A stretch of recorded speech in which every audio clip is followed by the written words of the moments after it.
interact in person with your team and those sorts of things. But this is like my 6th Zoom presentation. So I wanted to change it up a little bit today. I will answer any questions about interviewing you guys may have, but I wanted to just change it up. So I'm going to go ahead and just share if I can figure out how to do this. I think I have it on here. Rising coaches, there you are. So hold on. I'm letting you skip ahead here. Whoops. Got to start here my slideshow. Can you guys see my screen? Yes. So I decided, I woke up this morning, and you'll think this is funny. I woke up and I'm thinking, you know what? I can talk about interviewing. You guys can, get all the tips you want interviewing, but I want to talk a little bit about life, a little bit about finding your dream job. You guys are in all different types of positions right now. I talked to Adam a little bit about who may be on the call today. And a lot of you guys are just starting in your career. Some of you are seasoned veterans in your career. You're just on here because you must be really bored to listen to me talk for an hour. But you guys are all at different stages. So I wanted to kind of tweak it just a little bit, and we can talk about interviewing later if we want, but talk about dreams. I mean, no one talks about dreams anymore, right? What was it when you were a little kid that you always wanted to do? Was it be a coach? It might've been, but we're going to talk about dreams and how do you get there? We're going to start, first of all, I'm going to give you a quick I know you guys probably know because you've seen me on these things before, but just a quick overview for those who don't know me and don't really know my background. This is my 16th year in the college athletic space. Started my career, worked 9 years with Bob Bodine in the search industry, got my start, great mentor, unbelievable person. Helped him write a book, The Power of Who. You guys might have read that. We'll get to that a little bit later, but just really had an awesome mentor. And I had no idea what I wanted to do when I graduated from the University of Tulsa in 2004. I moved in, I'll tell you a quick story. I moved in with my aunt and uncle in Dallas, Texas. Had to get out of Oklahoma. No offense, I love Oklahoma. And I wouldn't trade it for the world being brought up in Oklahoma. But, a small town from Oklahoma, you got to get out. I'm from Enid, home of Mark Price, right? So a little small town outside of Oklahoma City, about an hour. So who knew I would be in this position, right? Had a great education, great experience at University of Tulsa, moved to Dallas, and I was spamming my resume to get a ticket sales job. I mean, I'm online, monster.com, teamwork online. I had no idea what I wanted to do. And you guys are going to laugh at me now, but my uncle is the senior vice president of the Dallas Mavericks. I think he would have maybe helped me get a ticket job if I would have asked, right? So the thing is, I sat there, I nannied for him. They had another kid when I got there and, 2 kids under 4. So I'm like nannying, hanging out, just embracing Dallas life. And my uncle calls me in his office one day before they left to go to dinner with a friend. And he said, what do you want to do? Like you're working at this ad agency as an intern now. And I mean, I had a great degree, business degree, all these things. But I wanted to work in sports. And everyone always says this, like, oh, I want to work in sports. I want to be a coach today. Well, what do you want to do? Be a referee and hand towels to the players, bait lines on the field? I mean, that's working in sports, right? Is that what you want to do? And so he kind of schooled me a little bit and said, well, what do you want to do? I said, well, I've applied for all these jobs. He goes, stop. Are you kidding me? You live in my house. Like you're applying for jobs online. So he said, there's this great guy you need to meet named Bob Bodine, right up the tollway in Plano. Drove up there. He's like, I'll get you a meeting tomorrow. He just emailed me. It was literally fate.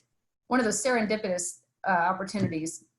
Uncle George said, you know what? You got to go meet this Bob Bodine guy. I said, I'm 22. What the heck is a search firm? I don't even know what that means. So I'm Googling him. Can't find anything on this guy. And this is 2004, right? So no one's really on Google yet. So I go meet with Bob. He spends 3 hours talking at me, to me, kind of just, I walked out of there and I literally had to call my internship and said, I'm sick. I can't come in because my mind was spinning. And I knew right then that's where I had to be. And he said, he didn't ask me any questions in my interview. He said, tell me about yourself. Tell me about your family. Why did you go to Tulsa? Why did you move here? I kind of went through it and he goes, oh, wow, you're a Chi Omega. My wife's a Chi Omega. I love Chi Omega. It's like my college sorority. He saw this on my resume, right? And so he didn't ask me one question. He said, can you start tomorrow? I really like you and I know you. And George says you're great, so you must be great. Can you start? And I said, yeah, let me quit my other job. I'm in. So I spent almost 9 years with Bob Bodine because of one conversation. You guys can probably go back and pinpoint one conversation you had with somebody that believed in you and made that call for you. And so that's what this world of sports, that's what this world of basketball coaches is all about.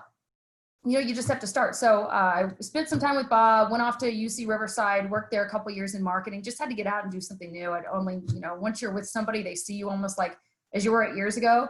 You turn 30 and you kind of feel like, hey, I got to do something else. So I did that, worked at Riverside, had a great experience, got to oversee coaches and softball and get to know what actually goes on at a campus. Just like Adam, I mean, that's helped him become a great consultant now because he had that chance to work on a campus for a long time as a coach. So I feel like I had kind of had those 2 years to be able to take a little time and do that. And then I went off and did a couple other things, went to work at Learfield a couple years, and then went to Whitkeefer, which is a high academic search firm doing provosts, CEOs, deans, enrollment management searches, did like half a dozen Power 5 AD searches and some other things like Yale AD and Bucknell AD and some really high academic schools. So I had the opportunity a couple years ago to work with Chad Chatlos and Ventura Partners, that's where I work now. And we are an interesting search firm. We do everything from football to fencing coaches and everything in between. So we've got kind of an interesting niche because a lot of the firms either do, specifically just basketball or specifically academics, higher academic, like Parker does a bunch of higher ed searches, but we stick to college athletics, and that's everything in college. We could do a compliance search. I had an AD call me yesterday about a compliance search he's got to do.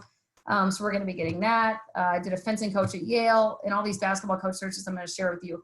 These are the searches we did this year. It's been a pandemic, but it's been interesting to be able to kind of jump in with these Zoom calls and hire some of these folks on Zoom. And we don't hire the person, I'll get to that later, but we don't actually get to hire the coach. The AD makes the decision. So here's some things. Like I said, I've been around a long time, and this is like the past, 2-3 years. Preston was 4 years ago, coming up on year 4 there. But you can see just kind of the breadth of and randomness of the universities and everything from a D2 search to a women's search at Cal Berkeley and, all over the country. And then not so recent. Some of you guys may recognize some of these faces. This is where I started. I didn't wake up and think I'm going to be a basketball coach search consultant today. I mean, look at this, Doug Wojcik, that was probably 2005. Matt Doherty, 2005 at SMU. Mick Cronin at Cincinnati. Look how young Keno Davis looks at Providence. A lot of these guys are still in the business. Some of them are retired. Some of them are at different schools because they had done really, really well. Some of them have been fired and got back on the horse. Look at Mike Anderson. I mean, what an unbelievable person he is. And now Keno is over at Central Michigan. But, a lot of these guys have been fired. So are you prepared to be fired? If you want to be in coaching, are you prepared to go home and tell your wife you just got fired? Or your partner, you just got fired? I mean, don't get in this business if you don't expect to be fired. I'm married to a coach, and Brandon and Jason got fired from the Suns last year. Had a great, 9 months with the Suns and think we're going in the right direction, and they're going in the right direction. Boom, Mike Tyson hits you. Everyone knows the saying. Everyone has a plan till you're hit. Well, their plan, was to get better with a young team and get some more pieces together, and boom, right between the eyes. But Brandon had to go tell his wife, hey, he was just getting married. He just got married in Temecula to a beautiful nurse, Haley, who I got to be friends with, throughout this whole thing in Phoenix. And my husband, Jason.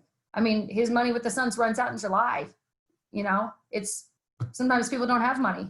Some people don't have contracts, but make sure that you do if you get in that position. But, it's just never know. It's so unpredictable, and you don't control your destiny sometimes. So you have to make sure that you kind of know, and we'll get into that later. But so the role of a search firm, I'm going to touch on this just briefly. I want to talk about search firms. You guys are some of you are at the point where you're feeling like I'm ready to be a head coach. Some of you may not be ready to be a head coach, and that's okay, but you're learning. And I'm going to kind of just give you the search firm 101. We don't get to pick who wins the job.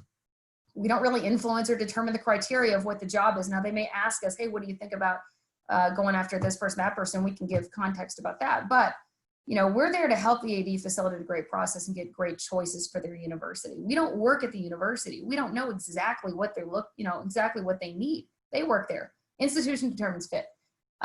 We go out and we try to meet all of you, right? And Adam's out, and he knows a lot of great up and coming coaches that may want to be at a D2 school. He's had some really good searches this year in D3, D2, NAIA, and he'll be, a Division I consultant very soon because of the network he has and the person he is.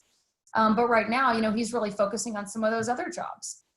So if that's what you are, then you need to get to know Adam. You need to get to know Adam because he can advocate for you. We're advocates. We can be advocates, we can be consultants, but we don't get to pick who wins. At the end of the day, that's the AD's job and the university's job. We're a person the AD can trust.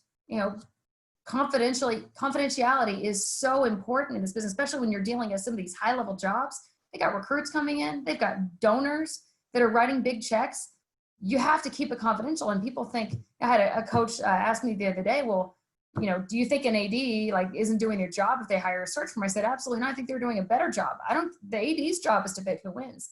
I'm referencing, I'm the extension of the HR department almost with the AD. I'm doing extensive referencing. We're facilitating a process. We're making sure we're running interference with boosters and influencers and all the people that kind of come, together to find out, what is this job? What are we looking for? Do we need to, up the money, right? Or whatever it happens to be. We're kind of facilitating that process to make sure that we know what the coaches' buyouts are. And this is a little bit higher level, but Wake Forest, I didn't know what Steve Forbes' buyout was whenever we looked at him, right, for that job. So, and all the other coaches. So do they have an agent? What is their buyout? What is their expectation? Do they have anything egregious in their behavior? Have they had NCAA violations? We go above and beyond referencing and background checks. So for you guys, I mentioned, I want to be in sports. I want to be a coach today. Well, okay, that's great. But what are you doing about it? There's 3 reasons you don't get your dream. You don't ask. You ask the wrong people and you're vague. I want to be a coach. Well, you want to go coach Little League? You want to go coach, AAU ball? You want to be the head coach eventually at Wake Forest University? What is your goal? So you're telling all these wrong people, I want to be a coach. You're sitting on these Zooms, taking all these notes, but at the end of the day, you have to do some soul searching, figure out, what do I want to do? Who are the people that are going to help me get there? Because in this business, it's all about relationships. And I'll touch a little bit on that throughout my presentation, but it starts with your personal board of directors. So for your personal board of directors, you got to have these people all in line, and you can have maybe some more people that are guidance people, throughout your life, but you have to identify these people and write them down. Mom, dad, or someone, grandma, grandpa, someone who takes the place of that parent figure for you. Your partner, significant other. Maybe you don't have one yet, and that's okay. So put that aside for a minute. But don't call me one day or Adam and say, hey, look, saw that job's open. I'm ready to go. Let's go. 3 days later, your wife's not moving to Boise. Whoops. Then you just went through a search process and your wife is crying. Your kids are crying. And sometimes that does happen at the end. The wife gets all excited and then reality hits, right? We're moving. We have to change schools. I got to find new friends. What? So make sure you have those conversations up front. So make sure they're on your personal board of directors. That's very important. Best friend, someone who's got an all access backstage pass to your life. Someone who can tell you you're being a jerk, don't drive, you just had some beers. Whoever that best friend is for you that can call you out, they're on your personal board of directors. Legal advisor, don't try to do your own legal work, please, unless you're an attorney. Financial advisor, you got to plan for the future. You guys are coaches, you're going to get fired. You're going to get fired, you are. So what's your financial plan? Do you have a plan? Are you saving money? Are you putting in your 401k? Who's that advisor? Unless you're a finance expert, you better have an advisor. Spiritual advisor. Who's that person? I don't know if you're, you could be religious, non-religious, spiritual, whatever, but whoever that person is for you, make sure that you've got that, someone in your personal board of directors that takes that place. Career advisor. Now this is a little different here because career advisor, I may not be a coach mentor because I'm not going to help you draw an out of bounds play up. But a career advisor, someone who you can call. It could be a coach. It could be an old professor. It could be, an athletic administrator, whoever that is, make sure they're on your personal board of directors. I know there's some, like Manny, I think I'm his career advisor because he calls me and I love Manny. And Manny called me the other day telling me what great news he had about landing a GA position. And I'm so fired up for him. I text the coach that he's going to work for him. We're all excited. But he said, is this a good move? I'm like, absolutely. It's a good move. Jeremy, whoops. How do I go back? Jeremy Pope just took a job at Compass Prep here in Phoenix. I don't know if Jeremy's on or not, because I can't really see all the faces on here, but Jeremy called me and said, do you think this is a good move? Yeah, I think it's a great move. Gets you back closer to California. You're going to have more coaches coming in. If you want to coach college, this is a better place probably to be than Canada, especially in a pandemic, right? So you can get in your car and drive places. So I may be a career advisor. You may have a person like me that's not necessarily in your field, but I'm kind of close to it and I can help you, be your advisor, or whoever that is. Coach mentor, you got to have someone. It could be a person you've worked for. It could be someone that you played for. Make sure you've got someone who understands your profession that's on your board of directors. Mentors matter, like I just mentioned, like Bob Bodine. Okay, Bob Bodine is one of the greatest human beings of all time. My Uncle George, the guy you can kind of see, you guys can see my mouse, this guy with the SMU cup right here. That's the guy that I nannied for that works at the Mavericks that introduced me to Bob. So he's, of course, my mentor. June Jones is a mentor. My mom, my dad, all these folks on the screen. Your mentors matter. I mean, Bob Bodine took me to the Final Four, 8 years in a row, World Series, NACDA. I went everywhere with this guy, right? And he allowed me to do more than my job description. I wouldn't have been there 9 years if he's making me sit at a desk answering phones. He empowered me. He always used to tell me that you can never rise above your own self-portrait. Think about that. You can never rise above your own self-portrait. If you see yourself as just a secretary, then that's what you'll be, a secretary.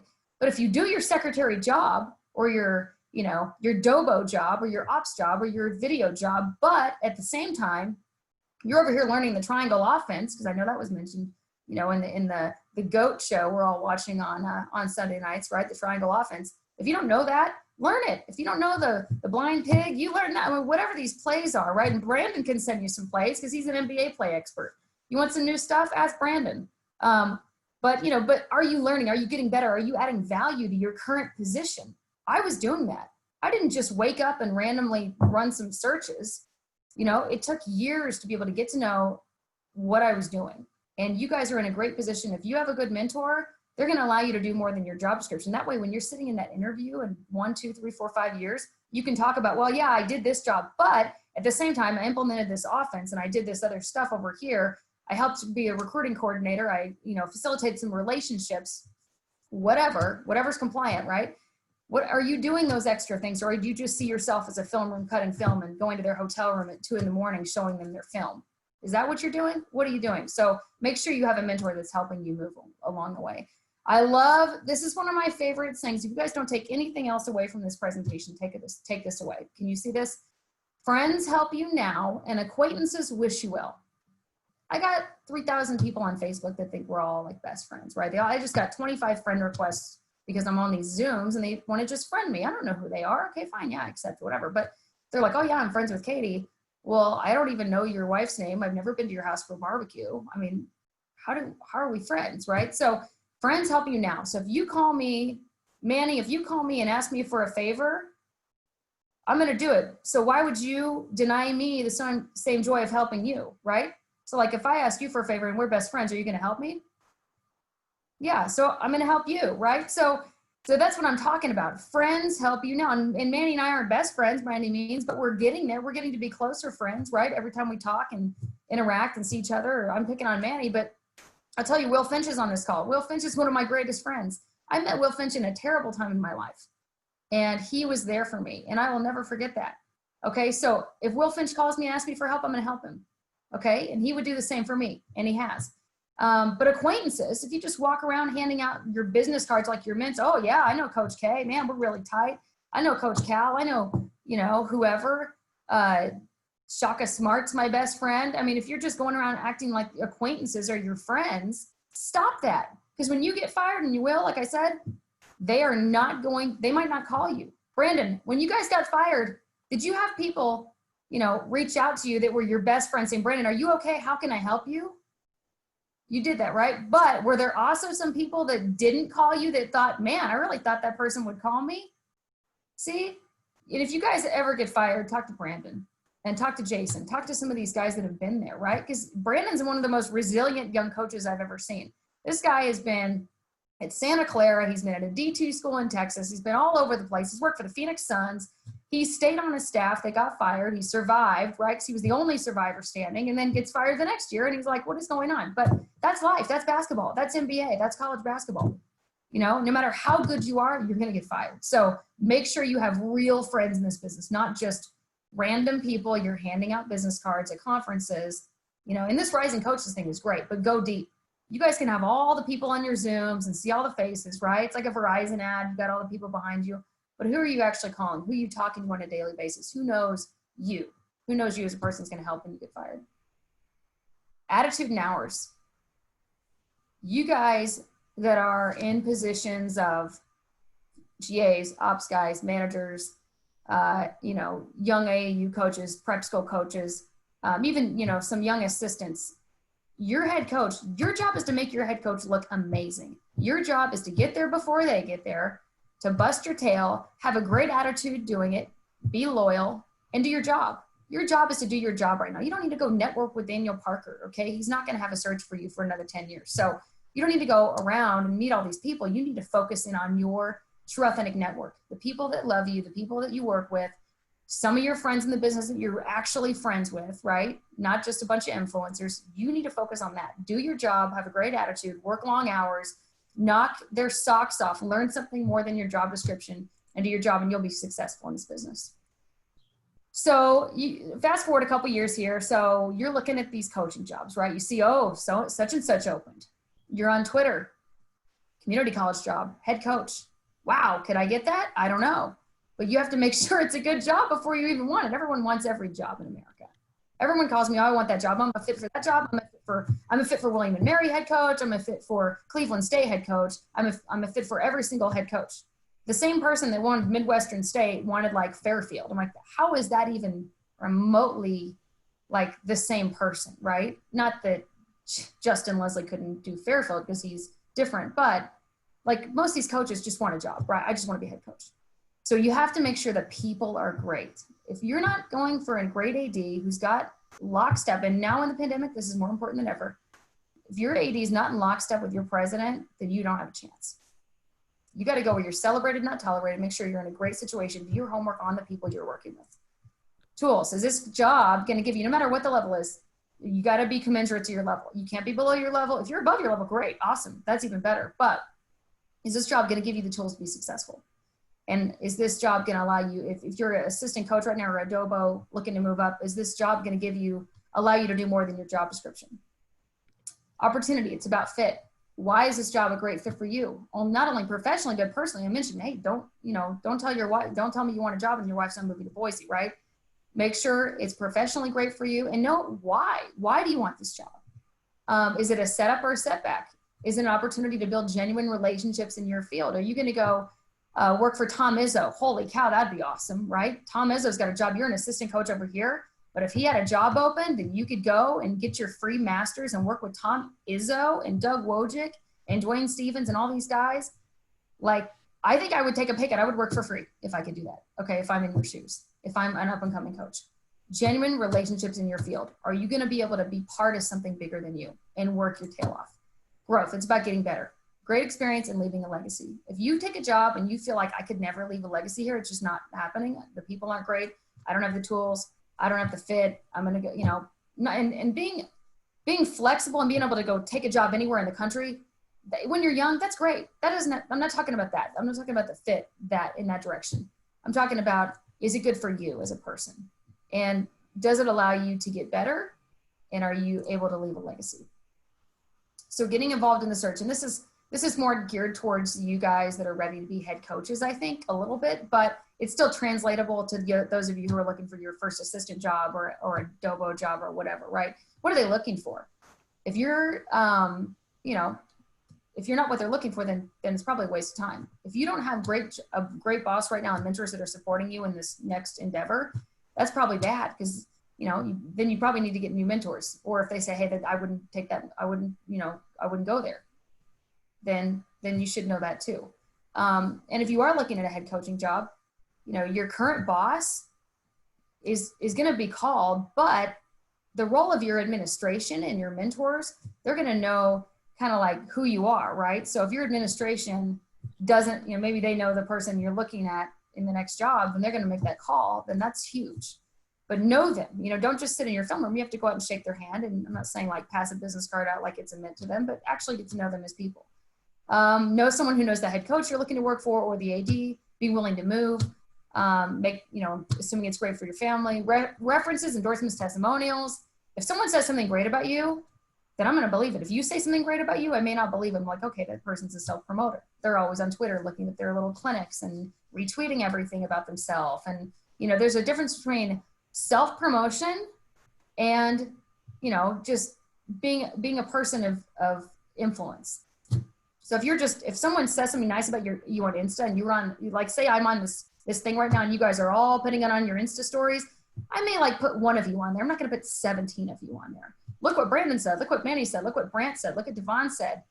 No, I'm not doing that. Maybe one to show, hey, this is really fun. I really appreciate you having me.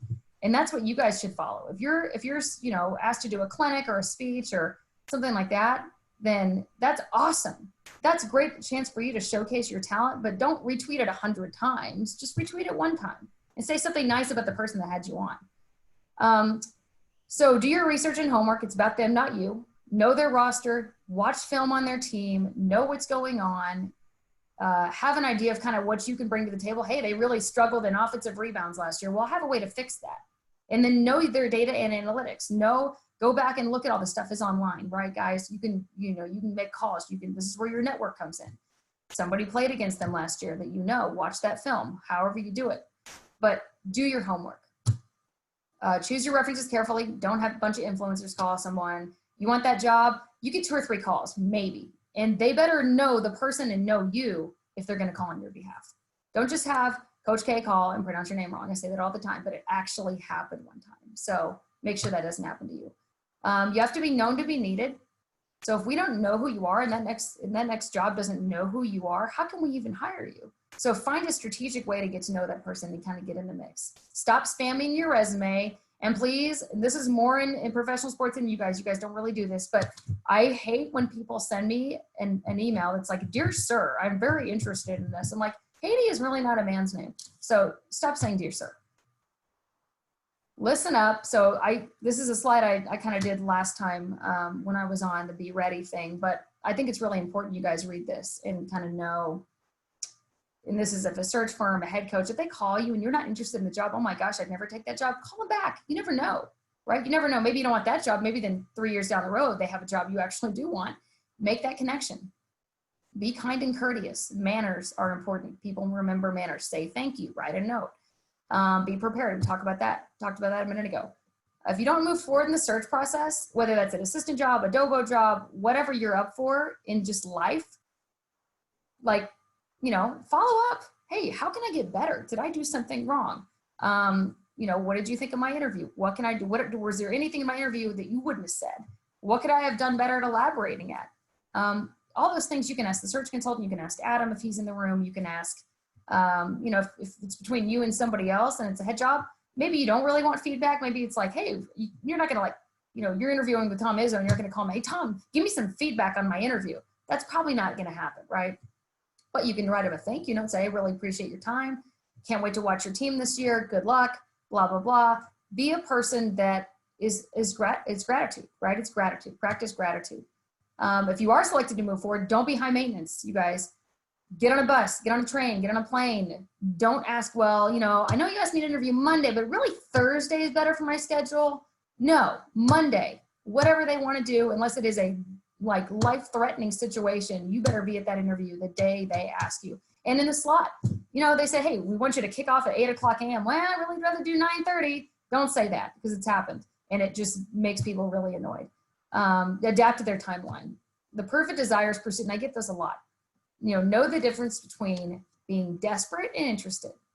Okay, so if you're desperate, I have to have this job. Oh my gosh, it's just like if you're asking a date out, right? Oh my gosh, I have to go on a date with this chick. She's gonna be like, oh my gosh, get away from me, you weirdo. Like, stop stalking me. You're Twitter following me. You're liking everything I do. Like, weird, right? It's like stage 5 clinger situation. You don't want that, right? You wanna make sure that, yeah, I'm interested. Perfect desires pursuit. You're pursuing them. You're pursuing, getting to know them better. And all of a sudden you're the person, right? You don't just walk out and send them a bunch of flowers in the mail before the first date. And this lacrosse stick, I'll show you guys. This is really funny. So I have a lacrosse stick and it's not from any search I've ever done. Can you guys see this? So this guy, back in, 2006, played lacrosse at Ohio State. And, I met him at a party. I'm like, hey, nice to meet you. And he's like, I really like to, go out sometime. I'm like, oh, sure. Yeah, whatever. Here's my number. I was like, oh, you played lacrosse. I always thought, growing up at Oklahoma, I played basketball and soccer and softball. We never had lacrosse. I wish I would have learned how to play lacrosse. We haven't even had a date. This cat shows up. He's like, oh, we're going to have a picnic in a park. Oh, okay, great. That's fine. First date, whatever. He brings me literally homemade lacrosse sticks. He has them bedazzled and tie-dyed and has my name put on them. Over the top, I had the other one, it's up by my pool, it says my name, Katy, on a lacrosse stick. I've never even been out with this guy. He shows up with these lacrosse sticks at the park. What? Okay, you think I had another date with this guy? No, that's my point, right? That's my point. Don't go like be a psycho and stalk people for jobs. You know, build rapport. I cannot stress the importance of building rapport. How do you build rapport? You guys build rapport with recruits all the time, right? Those of you in recruiting positions, you build rapport with other people, friends. Like, oh, we have something in common, right? Rapport is kind of getting to know someone and making them feel comfortable with you. Look up the definition of building rapport and then do that. Okay, so I got off on a tangent there a little bit, but I want you to understand how stupid it looks when you guys call someone 100 times for a job. You call Adam and say, Adam, I got to have this job. What are they doing? Well, I had an interview 3 days ago. They're not following up with me.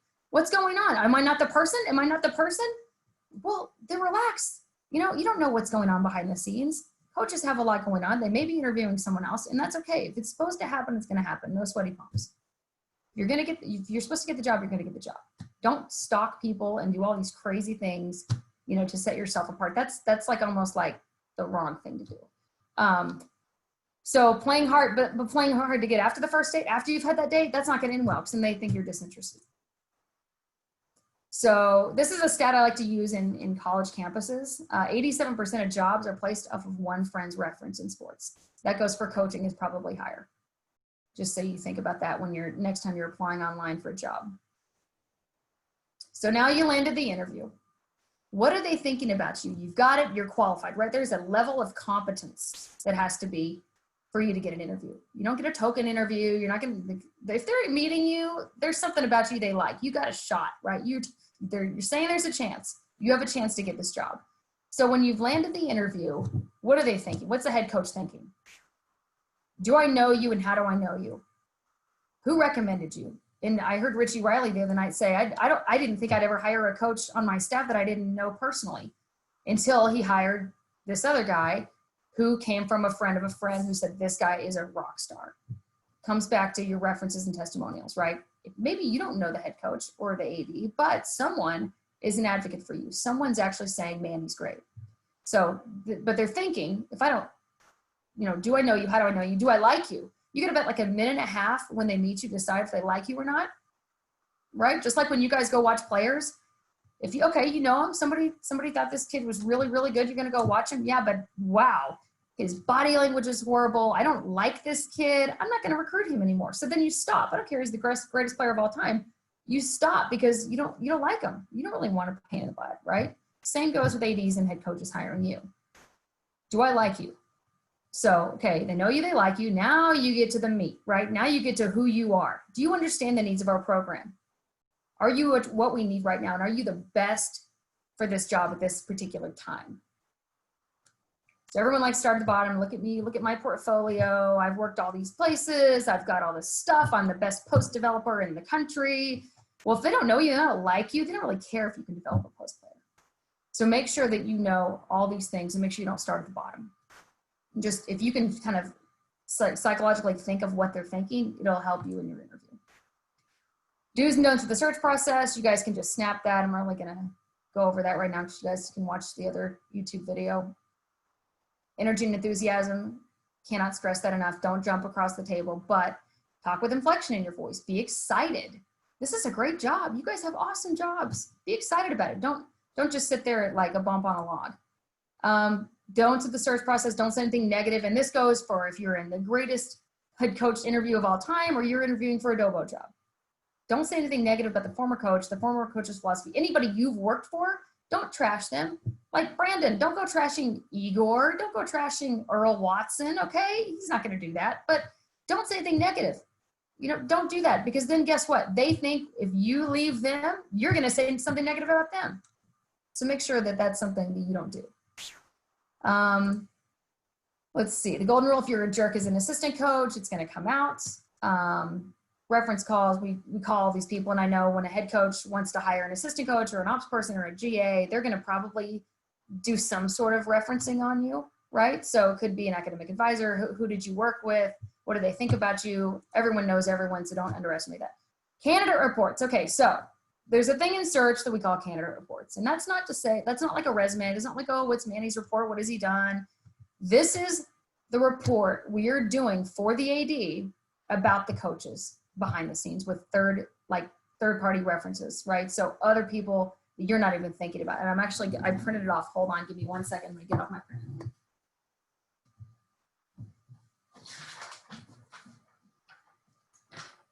And I am wearing shorts, by the way. No pants today. So men's basketball coach evaluation. Can you guys see this on your screen?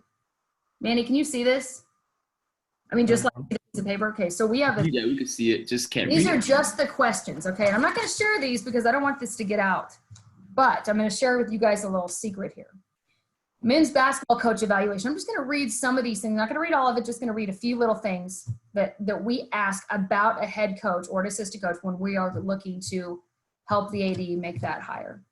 Personal life. Who is he as a person? Tell me about his character and integrity. Does he have any drug and alcohol issues? Does he have a good sense of self-awareness? Does he have a healthy or an unhealthy ego? Current job. What do you think? Why do you think he's been so successful in his current job? What would his current AD say about him? Is he running from anything in his current job? Why is his transfer rate high? If it is, I know, I get it. People transfer, and sometimes it's not their fault, but we want to know why. Relations with external constituents and development staff. How are they? Do they go to their radio show? Are they excited to be there? Are they talking to people? Philosophy on junior college players. Philosophy and history of grad transfers. Culture of the current program. Recruiting. Does he cheat? And we're literally asking people this, and they're giving us answers. Can you think of any specific examples where this person bent a rule or broke rules to get a player? Any gray areas in recruiting? Is he known as a good recruiter? How's their recruiting integrity? I mean, do you get the picture here? Any NCAA violations you know of? Does this person tend to get 5-star recruits, or are they getting 3 stars and developing them and coaching them up and making them better? What are their recruiting ties? What's their reputation with AAU coaches on the recruiting trail? Staff, does he have the respect of his current staff? Is he respectful to entry-level staff, i.e. video, Dobo guys, GAs? Like, I'm going to be calling you guys. Sometimes you guys work for these guys. I'm going to call one of you and say, hey, did this person treat you with respect? And it's all confidential. I'm not going to name names.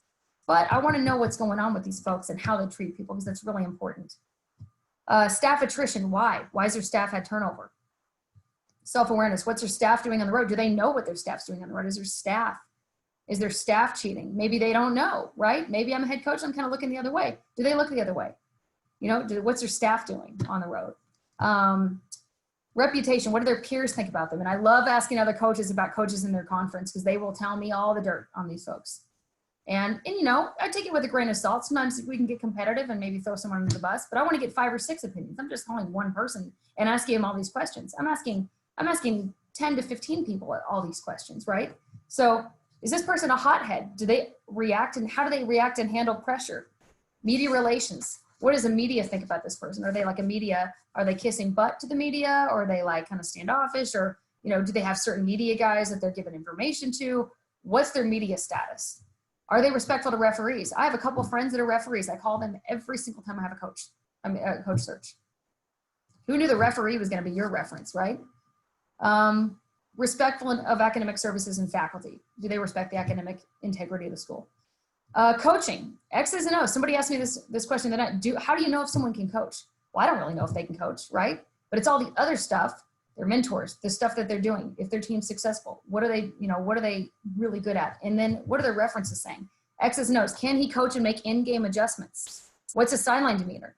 What would you see from this person in a closed practice? Do they belittle their players? Are they encouraging to their players? What's their style? What's their biggest strength as a coach? What's their biggest weakness? Any former players in the NBA? We can research that kind of on our own, but I want to know what their relationships are with those guys. And I got a lot of NBA guys I can call about that. Players respect him. Does he have the respect of his current players and former players? Do they come back?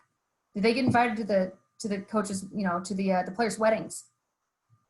Can this person connect with this generation of players? Or do they have a staff? Do they let their staff do that?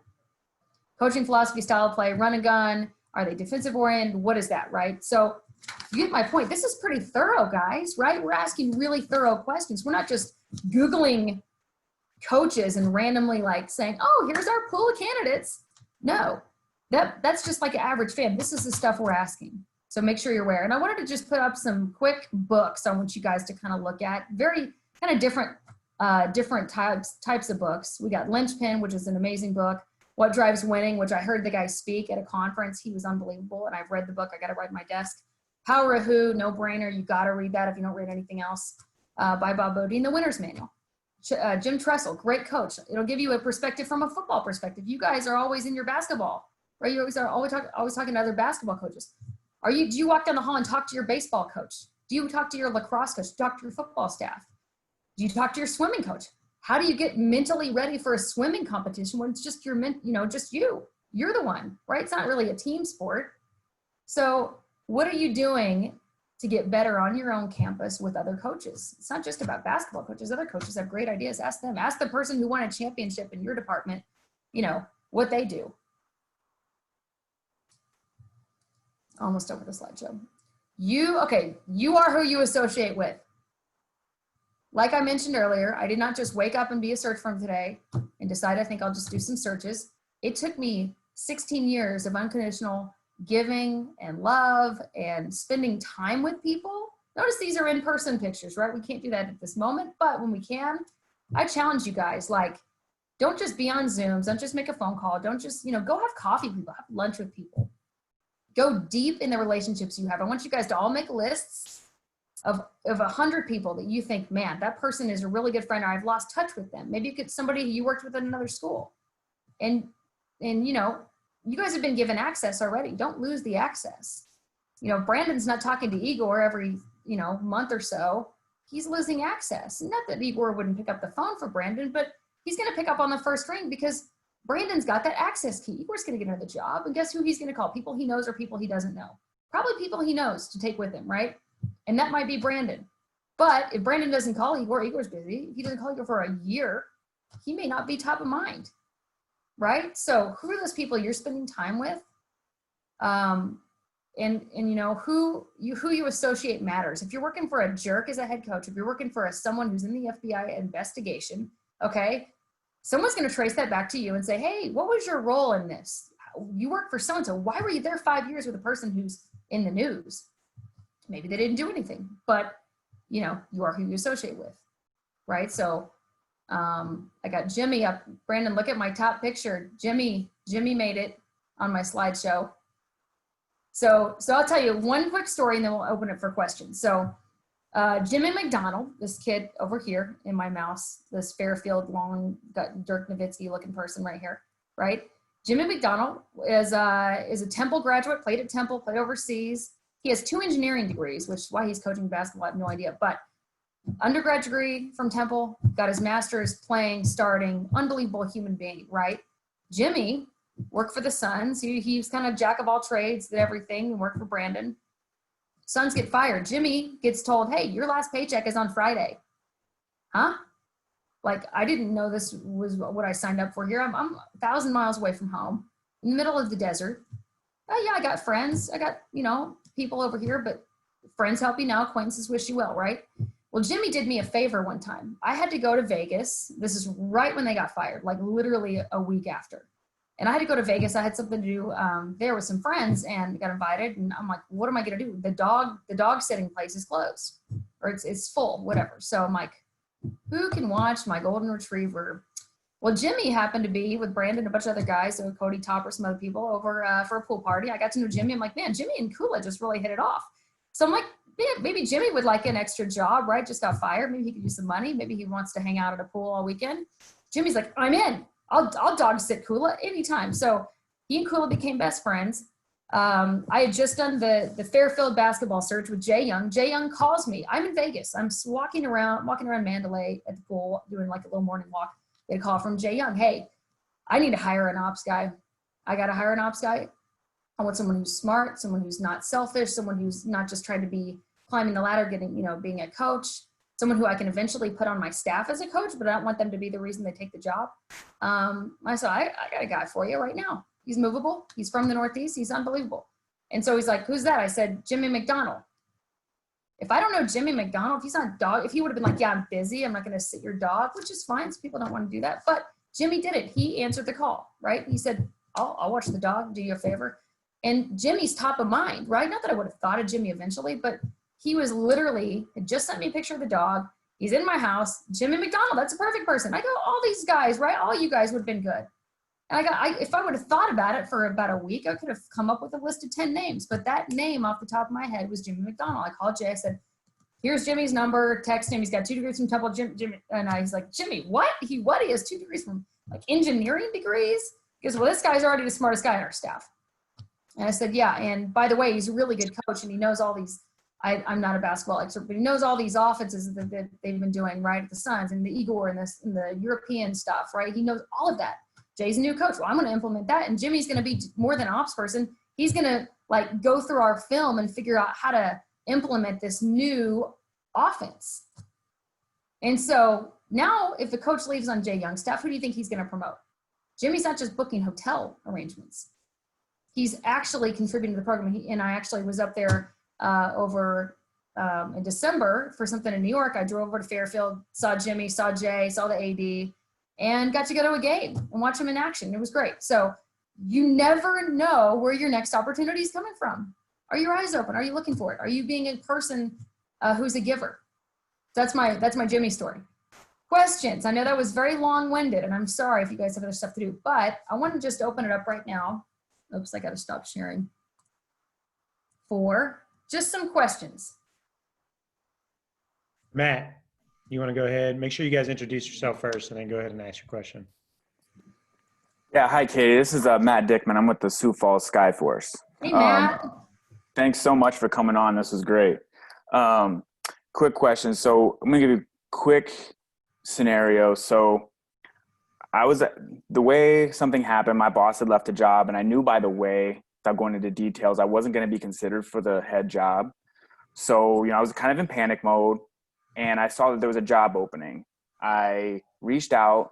I knew somebody that might have the person's number, got his number, gave him a call. I'm like, hey, this is my situation. And I already know that when the jobs are posted, they could already be filled and been filled for weeks. So I was like, hey, here's the deal. Like, I saw this opening, blah, blah, blah. And I was really straightforward. He was like, you know what? I love this. You got in contact with me. I love the aggressiveness. I can only imagine what kind of recruiter you are. But I did fill my position. So I was like, cool. But I'm still in contact with him. That was great. So I guess I'm wondering where the line is, because I can't get one fact out of my mind, is that you kept the lacrosse stick. Yep, I did. So cool. That's a really good point. And it was in my garage for like 9 years. But it's a cool stick, right? The stick didn't do anything. Absolutely. So yeah, and I get that. And I think that, sometimes, hey, there's a reason it's 87%, right? There's another 13%, right, that you can play for, which isn't as great odds as the 87%. But I think at the same time, you got to go for it, right? If you're in a situation where you don't have a job, you've got to go after something. And if, it's easier probably for you if you kind of find out, you found his number from somebody, right? So that person knew who he was. So I think maybe, but you only get one call. You don't get 10 people to call the person. Or if you want to call yourself and introduce yourself and say, hey, look, I know you don't know me, but I've really seen what you've done, but you better have research to back up what that person's done, what their career is. You better not just call and say, hey, I want a job. You better be able to talk about what their team has done. I noticed you guys have done this, and have all your research. Do all your research up front. So the preparation is key in situations like that. But yeah, I think that's okay as long as you reach out, but you're not stalking the person.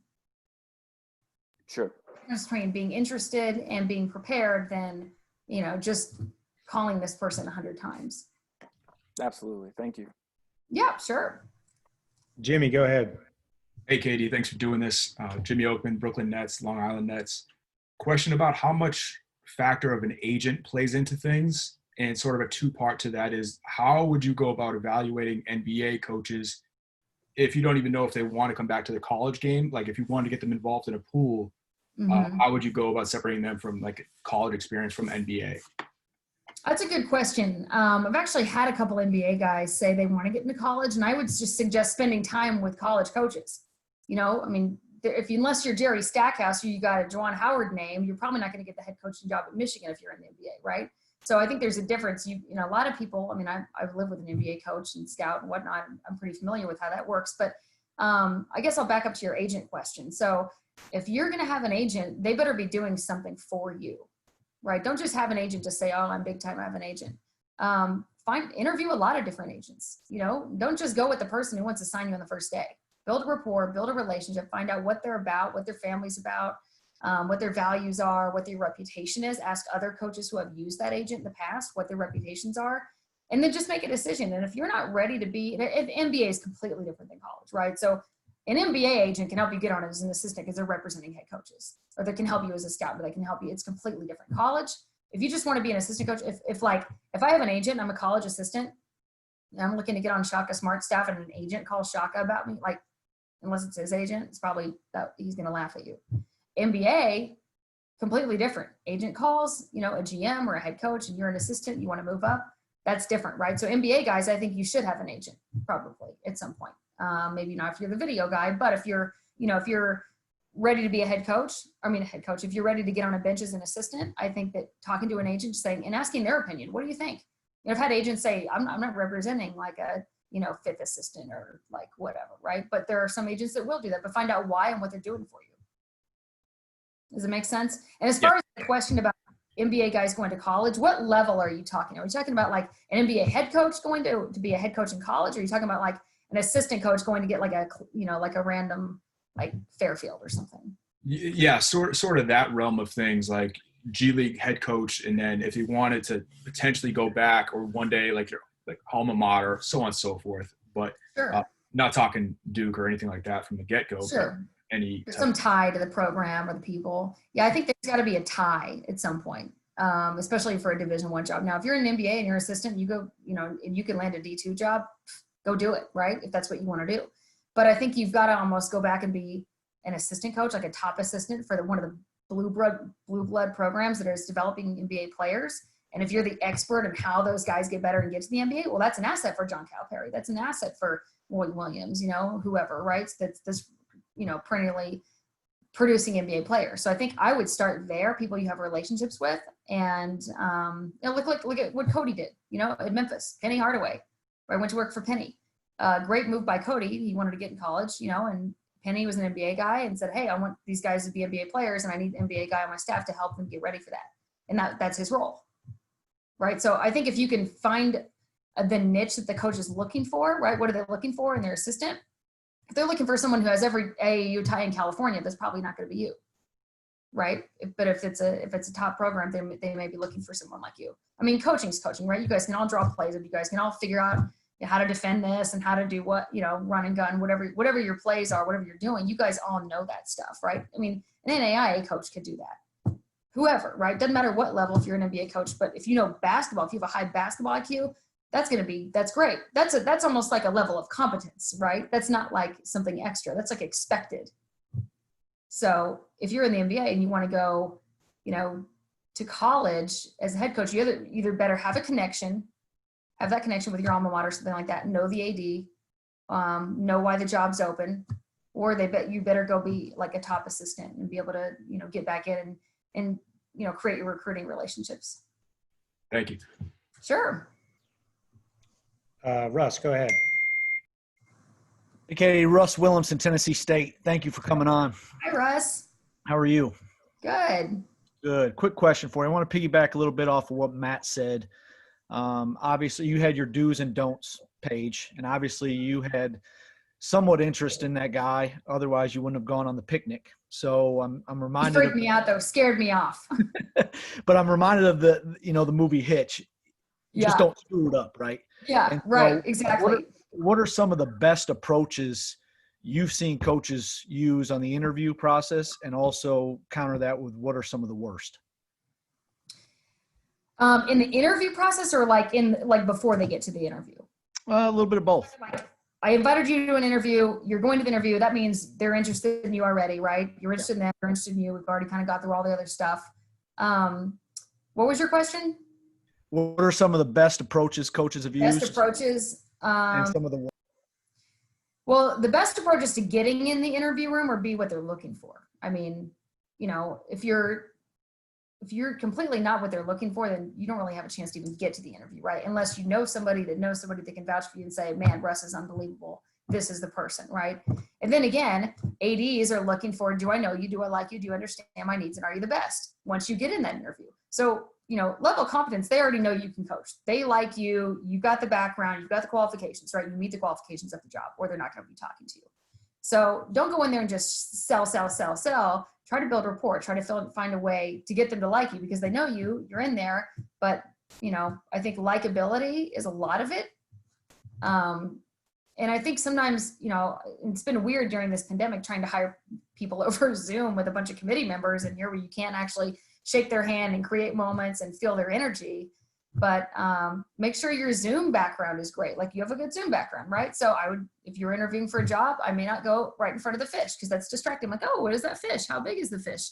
Just have like kind of if you're interviewing for a job, have kind of a neutral, make sure you're dressed like you're going to an interview. Suit, tie, look the part, all those things.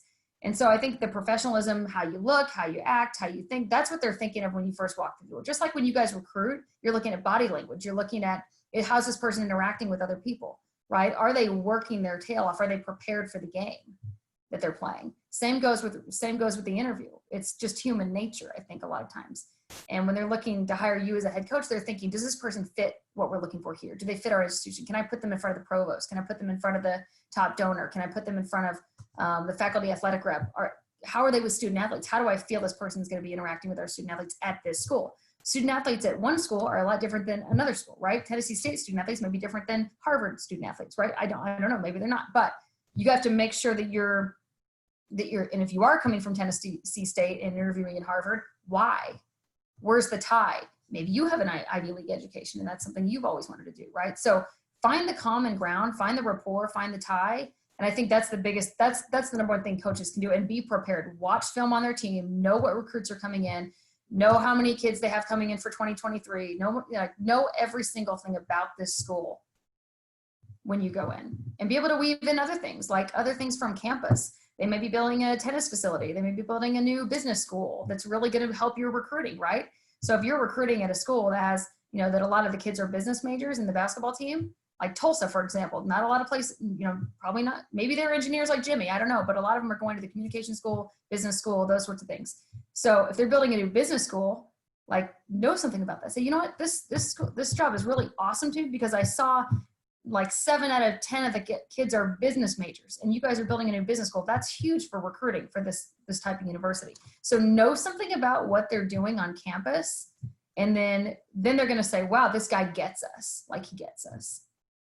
And so that's probably what I would say is like the top thing you could be doing. Andy, go ahead. Katie, how you doing? Andy Farrell, University of Dayton. Thanks for being here. Hey, Andy, founder of Rising Coaches. Co-founder. There's probably co-founder, Adam, Brandon, Andy. Got all the gang here. Pretty much everybody on this call right now, co-founders. My question is in your personal and professional opinion, especially for a lot of support staff guys, with your experience, especially with the head coaches, search firms, and some of the other ones, what is that fine line, and how do you portray being where your feet are and being grateful for the opportunities you currently have and wanting more or the next opportunity? I think it's a conversation you have to have with your head coach. And I think, you're not just, you better be doing your job, otherwise you're going to get fired, right? So you better be that chief of staff, be that right-hand person, do everything you're supposed to be doing in your current job, but go to breakfast with your head coach. Say, look, I love my job, but at the same time, I want to be whatever you want to be, right? I want to be a head coach. I want to be an assistant coach. I want to be whatever that looks like, right? How can we tweak my job a little bit? I'm still going to do my job. How can I work double? How can I work harder and know all of the stuff about recruiting? Or maybe, I don't know, whatever happens to be, I think you have to be able to do more than your job. That starts by having that conversation. You can't have it the first day. You got to go prove yourself, prove your worth, do your actual job, crush your job for, 2 or 3 years. And then once you kind of get that street cred with your head coach, like, man, Andy's been unbelievable. I want to help you. He's going to want to help you because you've helped him.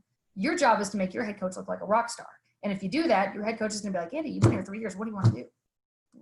What's next for you? And I think that if you're not with a head coach that does that, I think Anthony definitely does that for you. But if some of you guys may not be with a head coach that's that approachable, that doesn't have that rapport with you, who's like, hey, no, go back to your little office and do your job. You know, you have to be, you guys created rising coaches, right? You guys are the experts in this. You guys are inspiring people all across the country to be rising coaches and get better and all the other stuff. And you guys have all done that. And up until last year, Adam had done that while still having a job, right? You guys all have great jobs, but you put your extra factor. And that's something I think you can talk about in an interview.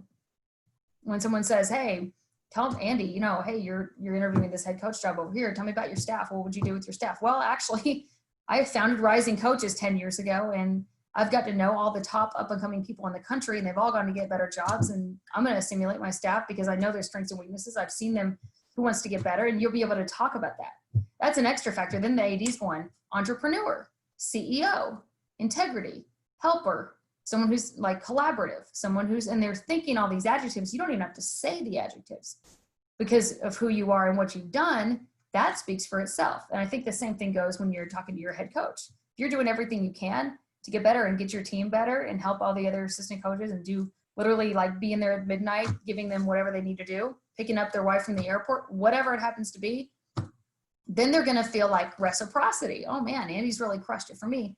How can I help you? And I think that's where it starts. But you got to get them off campus. You got to have that conversation over a beer or over a coffee or over somewhere they're not in their basketball mind. Does it make sense? That's just my opinion. Somebody might have another opinion.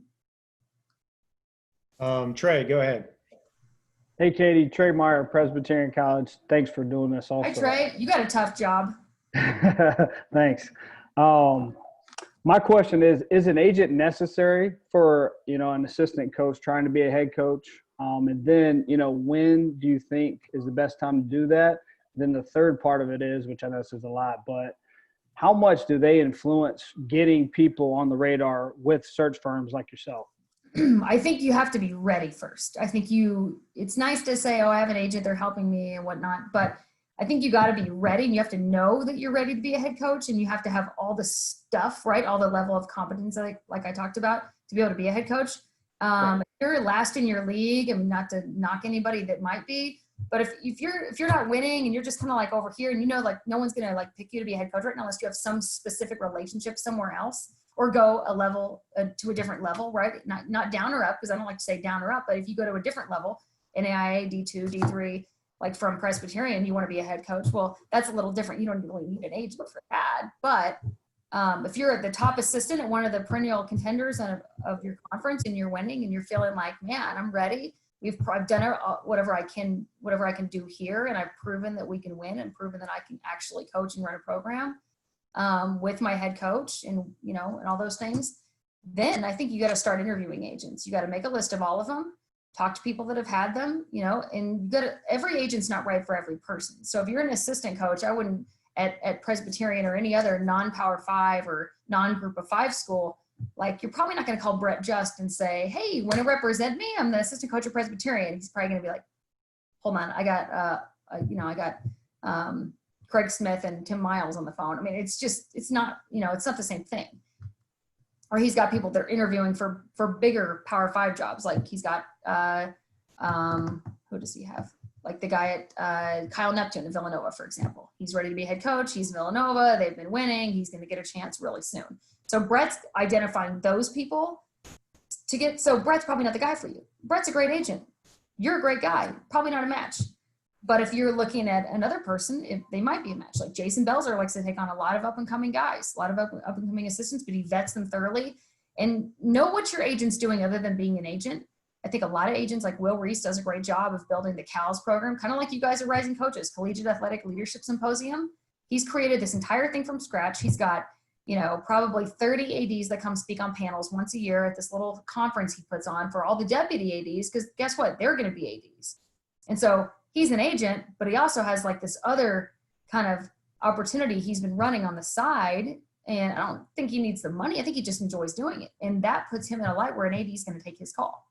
There's not one AD in America right now that will not take Will Reese's call because he invests in the AD profession and he's built relationships and he's a genuine person. So I think you've got to go down the list of all the options of agents. And number one, figure out who their clients are. If they have like 20 people exactly like your background, you probably don't want that agent either. Because then they're going to send me, 20 different profiles for the same job. I'm like, well, who's right for this job? Well, these 3. Okay, well, what about the other 17? So you got to make sure that you're in a position where you're putting your best foot forward, but the agent's also not putting like 20 of you up for a job, because those are the agents that just sign anyone.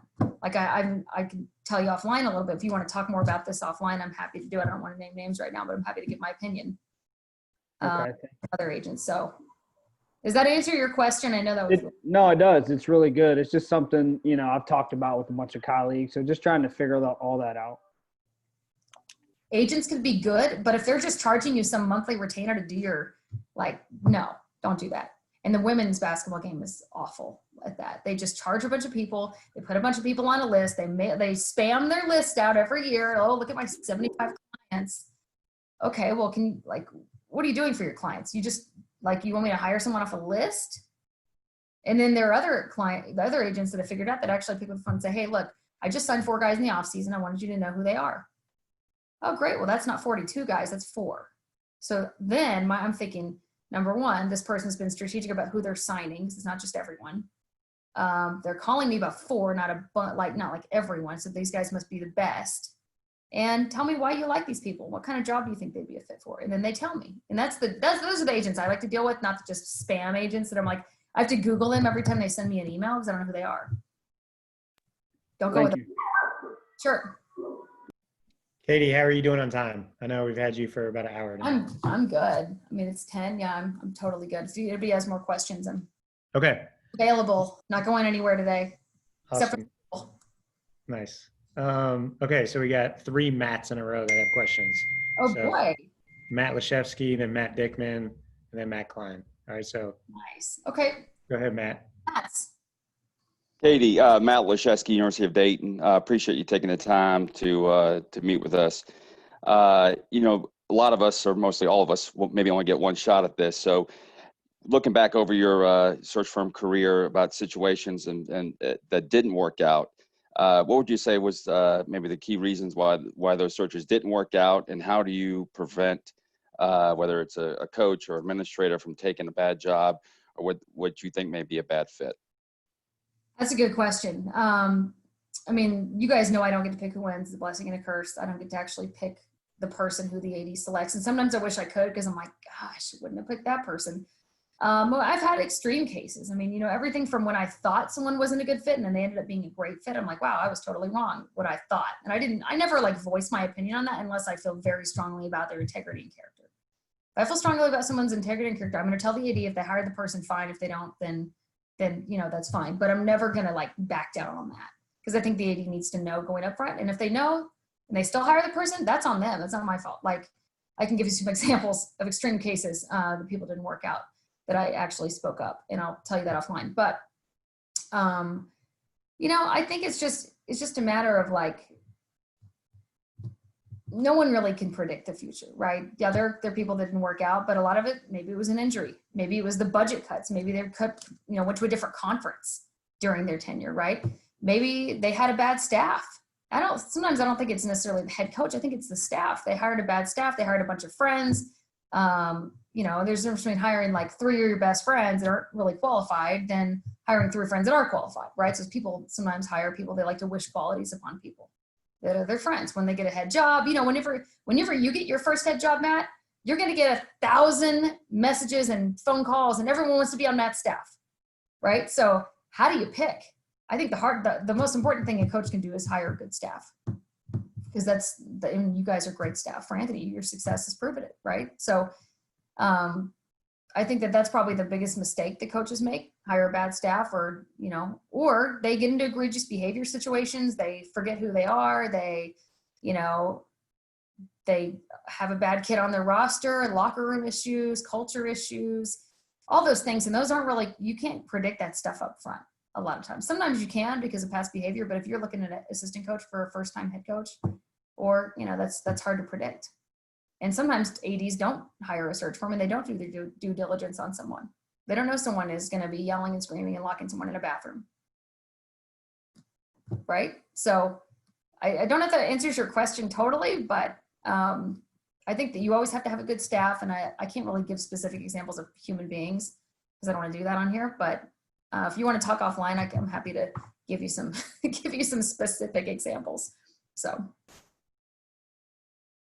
anything else I didn't answer, Matt? No, that was great. I just think, I mean, when you hear people say, "Oh, it's a bad job," and it's like, well, if it's an AD job or a head coaching job, what have you. I mean, everyone thought Cleveland State was a bad job. Dennis State was the #1 recruiting class in the Horizon League. I mean, and I'm just going to mention Trey. A bad job for Dennis Gates. Yeah, I mean, there were people that say, "Oh, Dustin shouldn't take the Presbyterian job," and then he parlayed that into another job, right? So, I mean, there are people that say, "Oh, that's a bad job," but then, I mean, there are people that said Richard Riley shouldn't take Nicholls State, and now he's at South Alabama. So, and Austin's too. So, yeah. But I think it's the person. I think it's it's a person. You bet on yourself. I think you have to be willing to bet on yourself. And that's something we learned from Richie the other night. If you guys go back and watch the Be Great or Be Ready thing that Alvin Brooks did, Richie bet on himself. He's like, look, I'm going to go there. My wife didn't really want to move. I'm taking her kicking and screaming. We're going to go here. We're going to crush it. We're going to leave because I'm going to bet on myself. Some people just have that. Great leaders have that. Some people just have this. People play the safe card. And that's okay too. If you want to play the safe card and not take Nicholls State, you don't have to do the work for Nicholls State. Richie Riley knew you could put the work in. He knew he could hire good staff. He bet on himself and said, screw it, I'm doing it. If I lose, then I lose, but I'm going to try. And so I think some coaches are scared to try or just don't have that fire. They don't have that drive. They don't have the motor. You guys look at recruits, right? Motor, that's a big deal. You guys make sure they have a motor. Make sure they actually love the game of basketball. Because then when things get tough, they're going to continue to press on and play, and through injuries and through, whatever happens, they're going to continue to get better and make themselves better. They're not going to just go sit and play video games. They're not going to be 10 minutes late to practice. All these things that you look at in a recruit, they're looking at you and a head coach. If you're one of those head coaches that you're a coach that just likes to kind of coast and be in your comfort zone, don't take Nicholls State. Right? So I think every job, there are good and bad things about every job. I don't think any job in the world is perfect. Thanks, Kate. Matt. Yeah, let's go, Matt Dickman. Hi, me again. I have a kind of a question. I feel like right in the middle of the two Dayton people we have. So when because you have to do this a lot, is kind of find out what that person's about before you recommend them, because that's your name is on the line on that aspect. So if you're able to, what are your best practices in doing that? And also, because if we're looking to take an assistant job, you have to really know what that head coach is about. If you're going to take a bad head job, that I totally agree. You can get into a situation where you bet on yourself. But as an assistant, if somebody doesn't let you recruit a certain type of guys, I worked at a junior college, we had phenomenal athletes. We were top 10 JUCO, and we had my alma mater 10 minutes down the road, and they would never come see our guys because they only wanted high school athletes. And that guy didn't keep his job. But how do you avoid getting into a situation like that as an assistant, taking an assistant job? That may be a question for Adam. I don't really help. I mean, I don't really evaluate and help assistants get assistant jobs. Does that make sense? Adam may be more the person to answer that question for you. Well, me and Matt talk all the time, so. Okay. Well, I'm more wondering what your best practices might be just to get that. Evaluating assistants or evaluating jobs? Evaluating people through a third party. How do you go ask? So say all the references I just read, 20 minutes. Yeah. Is that what you? This is what I do. So see, when I go if I talk to Adam about Brandon and vetting Brandon, Adam might tell me something and be like, hey, Brandon, this guy's checking in on you. I don't know how he's feeling about this. Because I don't know Adam, but I found out he worked with Brandon. Does that make sense? Yeah, that makes sense. I think for me, all my conversations are confidential. So there's nobody going back to Brandon saying, hey, Katy called about you. Because I've got, you saw my little thing there on my people. So I make phone calls to Fran Fraschilla. I make phone calls to Paul Biancardi. I make phone calls to, John Rothstein. I'll make a call to, Frank Hayes, any head coach in the country, about other head coaches or about maybe even an assistant coach, and ask them all these questions. Sometimes they don't answer. Sometimes they do. But I built rapport and built a relationship and trust a relationship because they know that conversation is not going to leave our conversation.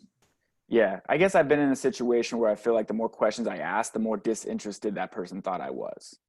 Rather, I was just trying to get the information, if that makes sense. Disinterested in who? The person? In a job. So a head coach offered me basically told me about a position. I kept asking clarifying questions, which I'm glad I did because I wasn't really interested in the job, but he knew by Talking about when offering more information, he lost vetting. me. So that's different. Like if I'm vetting a coach, then they don't even know I'm vetting them usually. But if I'm vetting a job, you're talking about vetting a job. Like, hey, is this a good job? Right? Is that what you're talking about? Yeah.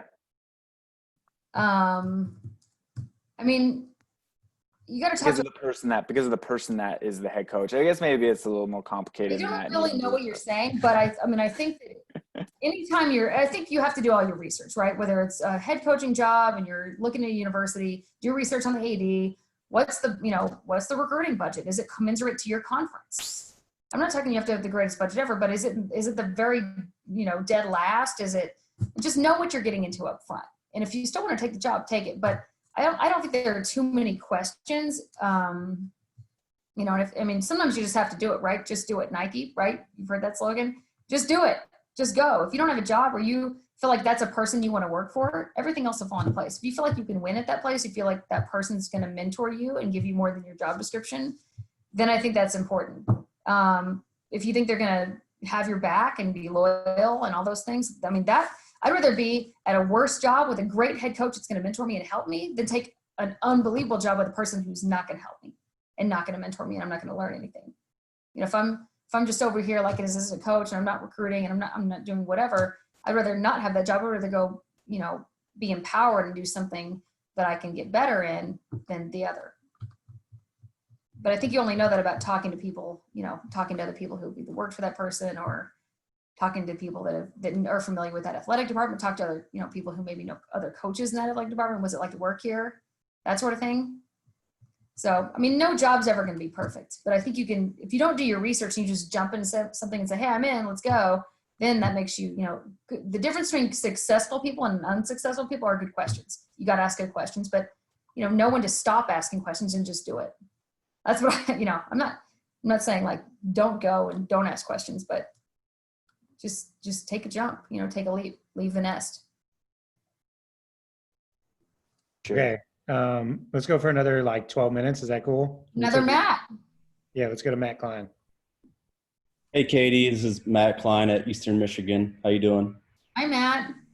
I actually heard you speak last year at the Final Four, and then last week at the next level, and then today, obviously. And one of the common themes that you spoke about that has stuck with me is in the interview process, you talk about make it about the institution. It's about you guys and not about me. And I really like that. I've had a couple of mock interviews where the school that you're preparing for, and obviously you will in that search. But besides just the normal research in their mission statement, the department, core values and stuff like that, and incorporating them into your answers when asked specific questions, what are some ways that you can make it about that school that maybe are outside the box that you've seen? Yeah, it's a great question. I think my point about that statement really, it's about an institution, not you. Just some people just come in and it's all about them, right? It's about my staff, my program, my this, my that, all about what I've done, all those things, right? And then the school's kind of like, well, he didn't really know anything about us. Like, why us? That guy seems like a good head coach, but I didn't feel he was interested in this particular job. So I think that's what I meant by it's about the institution, not you. And they get to determine the fit, right? So they know, they work at their own school. They know what it takes to win there. They know kind of like, what works, what doesn't work, supposedly, until you get there and change it, right? And you see something and you have that experience yourself working there. So they're going to know that, hey, that person, man, their demeanor, that's not going to work with our president. Or, our provost is a stickler for academics. This guy didn't mention academics one time. And so I think that if you go in knowing, you don't interview the same way for like Alabama A&M as you do Stanford. It's just a different type of interview, right? The same person could interview for both and their interview would be completely different because they would focus on different things that are important to that institution. So if you're interviewing at Stanford or you're interviewing at William and Mary or Bucknell or Lehigh, right, as a head coach, you have to stress academics. Yeah. you do? What was your academic plan? What coaches were assigned to, these kids? How did you make them go to class? What if they missed class? What are the expectations? What kind of kids are you going to recruit? We can't get any JUCO kids in here, right? Some are exceptions, but for the most part, we don't get any JUCO kids in Stanford. So, how does that work? All you've done is recruit JUCO kids over here. You've recruited transfers. You built your program on transfers. How do you get away from that stigma? So have a plan for that particular institution. Does that make sense? Yeah, for sure. Thank you. Sure. Happy to follow up offline too if you want to shoot me a note. Okay. Brant, did you have a question? I saw your hand up earlier. I did, but she kind of answered it. Thank you. Okay. David, go ahead. Hey, Katie, David Bentley here, Hargrave. Hey, David, how's it going? Good, how are you? Good. Nice texting with you yesterday. Yeah, I appreciate you sharing the other night with Be Ready. Yeah, how much absolutely. in the whole scheme of things, how much do optics play into hiring? Because I heard an AD say one time that he was on a search and they were told they were going to hire someone that looks like a basketball coach. So how much do optics play in? That's bizarre. That's a little bit weird to say. And I get this question sometimes, and I think if you're a good coach and you have relationships and you're a good person, I don't think it really matters. I mean, honestly, I think that you've got a great job and you're at a great place where a head coach this is a training ground for head coaches where you are. Look at AW, look at all these people that have worked at Kevin. I mean, you go down the line, Hargrave Military Academy is one of the most prominent, prep schools, I guess, for lack of a better word, in the country, and people know, where you're coming from. And I think that if you continue to do that and continue to get better, now you're going to have to eventually probably leave and be an assistant somewhere, just like AW did, right? You can't be there forever. So you got to, focus on your personal brand and make sure that you're doing everything else everyone else does, right? And you're not going to get special treatment, but you're not going to get non-special treatment, right? So I think just be yourself. And if someone doesn't like you for you, then screw them. They're lost, right? That's what I think. I mean, I'm a woman in a man's industry, basically, right? So I have to work harder every single day. I have to know more about people. I have to know, meet more people, do all my research on my own. So what are you doing extra, right? Because it's hard. It is. It's hard. Just like, people get labeled, oh, that's the recruiter, or, oh, everyone's got an issue, right? And so, what are you doing to erase that stigma? What are you doing to erase that stigma? Are you going to go be an assistant coach at a D1 school? Go with AW, go with someone and trust who knows how you work. And then you're going to be able to climb that ladder because of who you are. And you're a really good coach. So I wouldn't worry about any AD that would say that. And if AD says that, I wouldn't want to work for them anyway. That makes sense? Yes, thank you. Yep. I think that's good. I don't think I see anyone else's hands raised. Chris Collins, are you still on? No, Chris left. He had a question, but he was on his lunch break from work. So, Katy, thank you so much for doing this and for your time. We really appreciate it. Absolutely, Adam. Anytime you guys want to follow up, you know where to find me. So, like, Adam can share my email or my Twitter or whatever you guys want to do. If you have any other follow-up questions, happy to talk. Just don't send any lacrosse sticks, right? No, don't. Well, I don't. I do like some gear. I mean, one thing I would add, and Adam's not really affiliated with a certain team anymore. So if you guys want to get to Adam, just send him like a hat from your school. He wants like a date. He's got to get workout clothes, man. You leave a team. Where's your you leave your wardrobe. That's true. He's not wearing any Suns clothes these days. I was rocking my McAllister basketball shirt yesterday from There you go. Yeah, there you go. Send me So gear. I need Will Finch to send me that Detroit Mercy shirt. I gotta get a workout in.